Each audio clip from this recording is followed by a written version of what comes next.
Are you using traditional animation techniques in OpenToonz but would like some help with inbetweening? Well, today I'm going to walk step by step through inbetweening by adding and inserting frames in OpenToonz.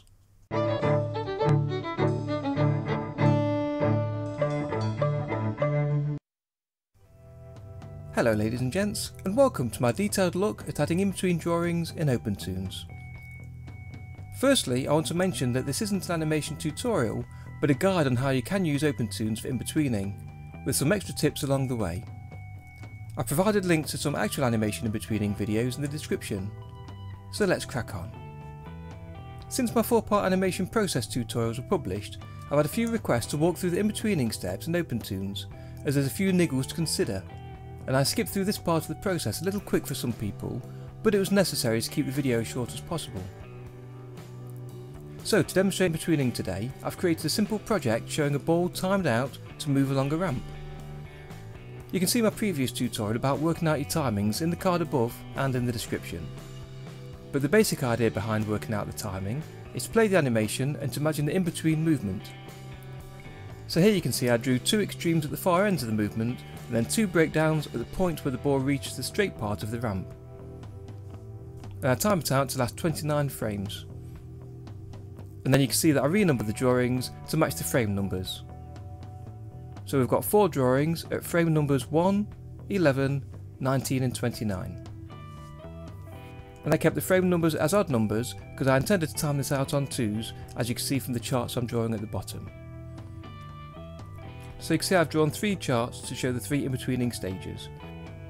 The first one is from the resting point at the left hand side through to the first breakdown position, and then from the first breakdown position through to the second, and then from the second to the final extreme.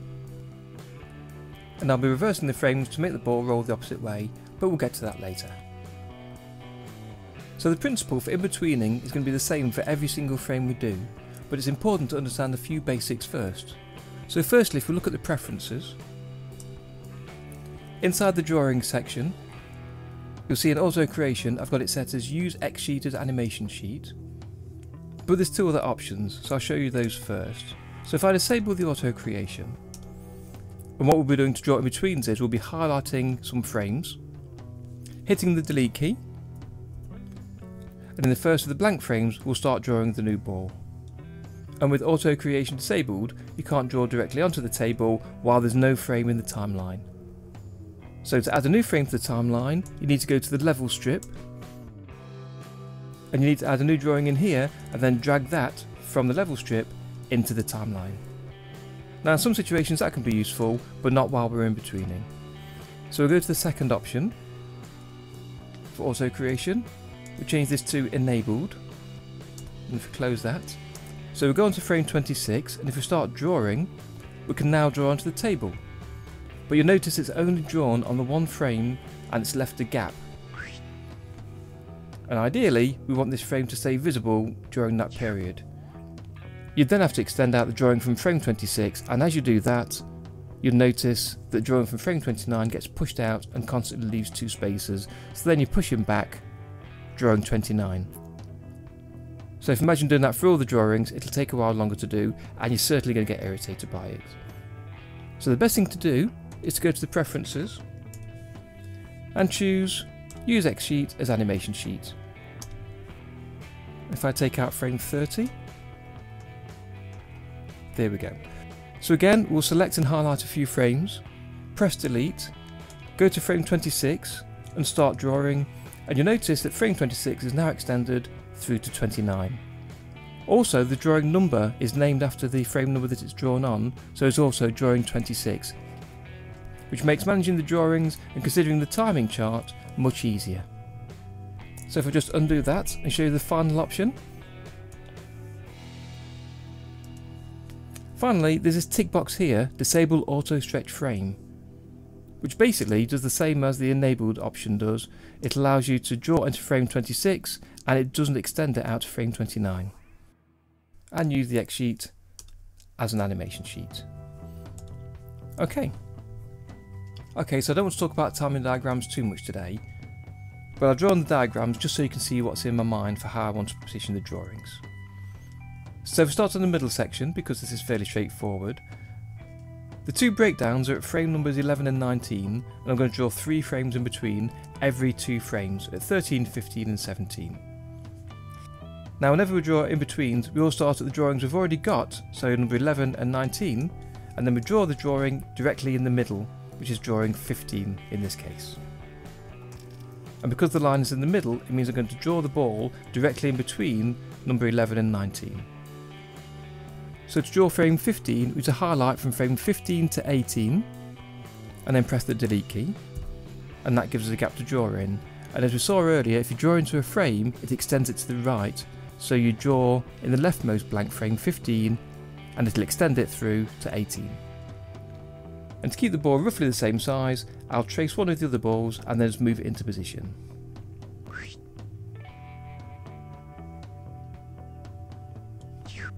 Okay, so use the select tool to highlight that and then drag it approximately to the middle position. Good. So now we've done frame 15, we can do either 13 or 17, it doesn't matter which. I'll choose 13, so again we'll highlight frames 13 and 14, press delete key, then in frame 13 I'll start to draw the ball. And again I'll trace the ball from a previous drawing to keep approximately the same size. Select, highlight and put it into position. So what I'll do is I'll turn off the onion skin for all the frames I had and show directly the frame before and the frame after. And this has selected the drawing 2 in front and 2 behind, so in this case it's frame 11 and 15, and because the dots are connected by lines, it's showing the frames relative to the current drawing. So if I move the current drawing along,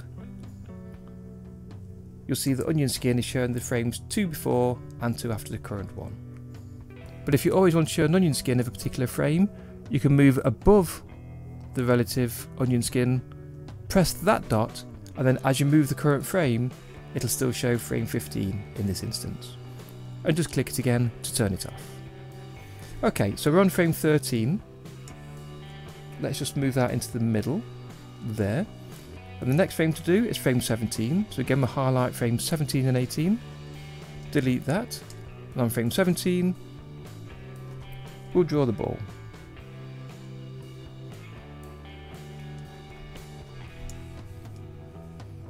And move that in between the 2 drawings. Good. So now from frames 11 to 19, you can see the ball moving across at an even pace. So let's take a look at the first section. So because more of the drawings are shown towards the top of frame 1, the ball will move slower as it starts nearer frame 1 and speed up as it gets towards frame 11. That's easing out of position 1. But as before, we've drawn all the drawings on halves, so each drawing is directly halfway between the previous drawing and the following drawing. So frame 9 is halfway between 1 and 11, frame 7 is halfway between 1 and 9, 5 halfway between 1 and 7, and 3 halfway between 1 and 5. That's what these extra lines are for. Okay, so let's crack on. So drawing number 9, again, we'll highlight frames 9 and 10, delete those, and then on frame 9, we'll draw the ball.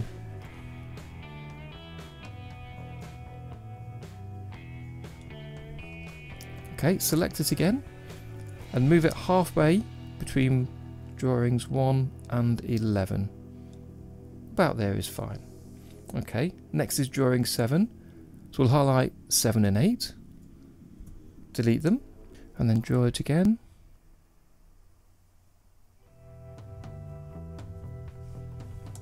And then move it halfway between 1 and 9.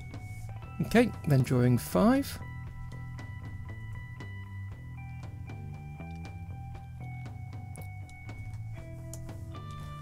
And again halfway between 1 and 7, approximately.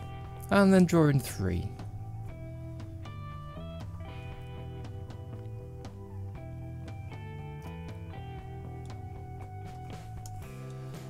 And move that halfway again.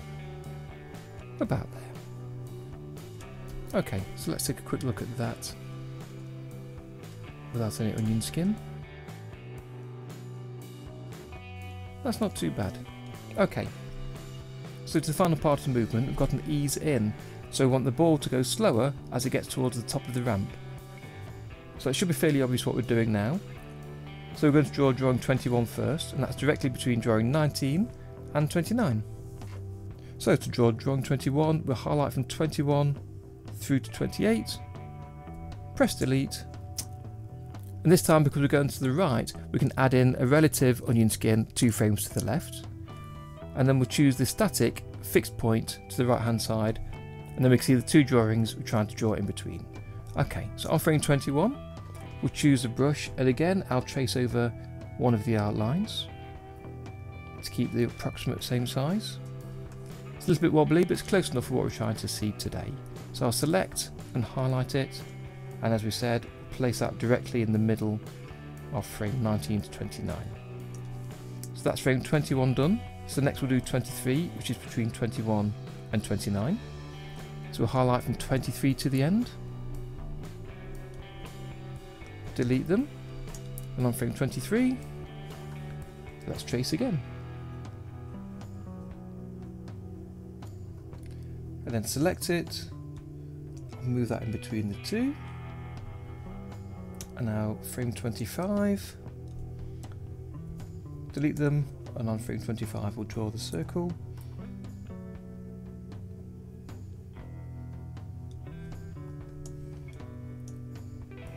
Pop that in between. Finally, frame 27. So again, draw the circle, and move that in between. Good. So let's just take a quick look at that from frame 1. And again, yeah, that's okay. So I'd like to show the ball rolling from left to right and then back into the left as a cycle. So the easiest way to do this is if you highlight all of the frames for the ball, and then right click, and then choose edit cell numbers, and in here select swing. And what it'll do is it'll copy those cells and paste them in reverse order. So you see it's copied from 27 back down to 1. We want frame 29 to be shown for 2 frames in the centre. I want the play length to run up to the end of frame 56, which is drawing 3. Otherwise it will repeat drawing 1 at the end here, as it's got it at the start. So we need to ignore the last 2 frames. We'll extend the ramp up to the end as well. And then if we play this on cycle, we should see the ball rolling from left to right. Okay. So that's in-betweens done on 2s for the rough drawing. What I'd like to do is just finish off the animation by drawing this in 1s and drawing it on a vector layer. So the first thing I'll do is draw the vector layer over the top of this, and have that running on 2s as well. So let's just do that now.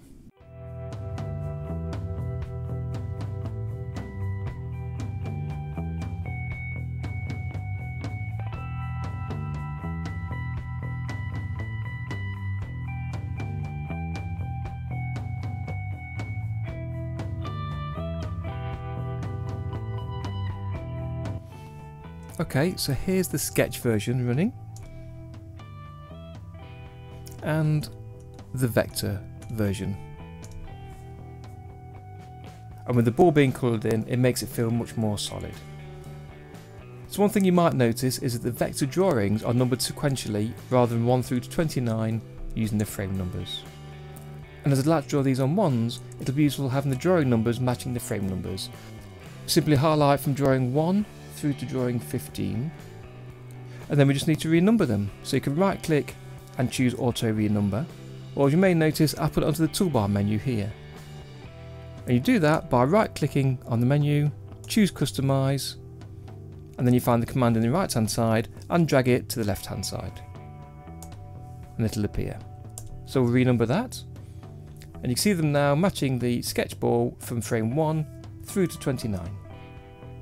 Okay, so let's in between these on 1s. So all we do, we just highlight the drawing 1 to insert, press delete to remove the duplicate of frame 1 here, and then to draw between frame 1 and 3, we'll add in the onion skin.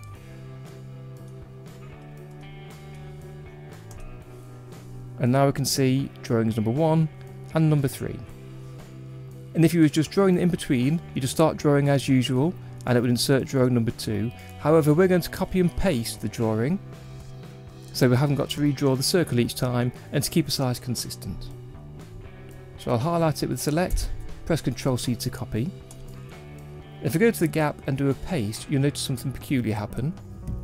It inserts the drawing, but it calls it drawing number 30 rather than using the frame number 2, and that's because we've pasted it into a blank frame. It uses the next number from the highest number drawing we had previously, which was 29. And this is just a feature of the program, because if you drew by hand, it would actually insert a drawing number 2 in here. So that's something to keep in mind, but we can renumber these later. So now the drawing's in, we just highlight it again using the select tool, and then drag it in between the 2 drawings. So I'll make this larger so I can see the screen better and to find out the in-betweens better. And because we're easing out from frame 1, we want this in-between to sit nearer to drawing number 1 than drawing number 3.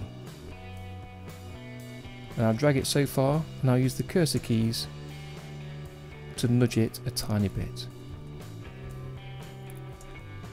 There we go. Okay, so between 3 and 5 we want to insert drawing number 4. So delete the duplicate of drawing 3. I'm sitting on frame 4, so we'll just do paste with Ctrl+V. And you'll notice that the drawing appears at the location where you copied it from, so it'll always appear in frame 1's position. So the best thing to do is, once you've moved the ball a few times, is to copy it again, and we'll see that in a second. So let's just click to highlight it, and then drag it between drawings 3 and 5. And make sure that it moves vertically down and not to the left at all. There we go. Okay. Drawing 6, delete that, paste, and it appears here again at the top where drawing 1 was. Move that down, and you can see the drawings are getting further apart each time, so it's getting easier to place them. Okay, so what I'll do is I'll now highlight that and copy from here.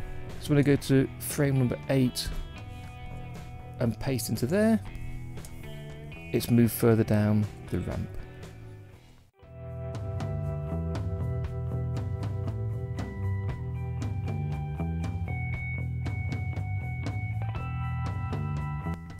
Finally, drawing 28. And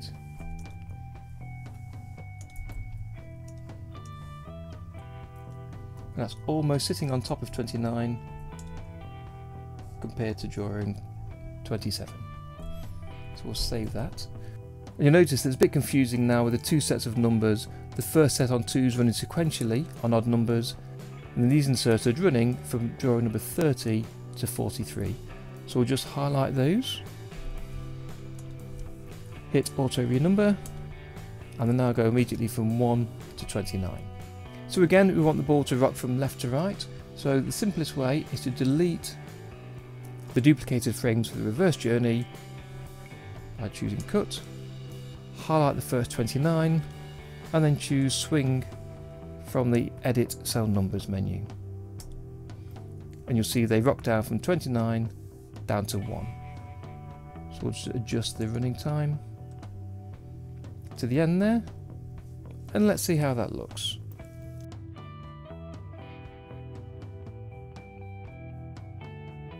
That's pretty good. And that's Inbetweening in OpenToonz. I hope you found this useful. If you liked the video, please like and share to help the channel, and comment below if you have any questions or requests for other tutorials. I've got a lot more OpenToonz tutorials on this channel. Why not take a look around now you've found me and see what else could be useful for you. And if you're new to the channel, I'd love to have you subscribe to be reminded of future tutorials and animations. And I'll be back next Friday with another video. And that's a guarantee.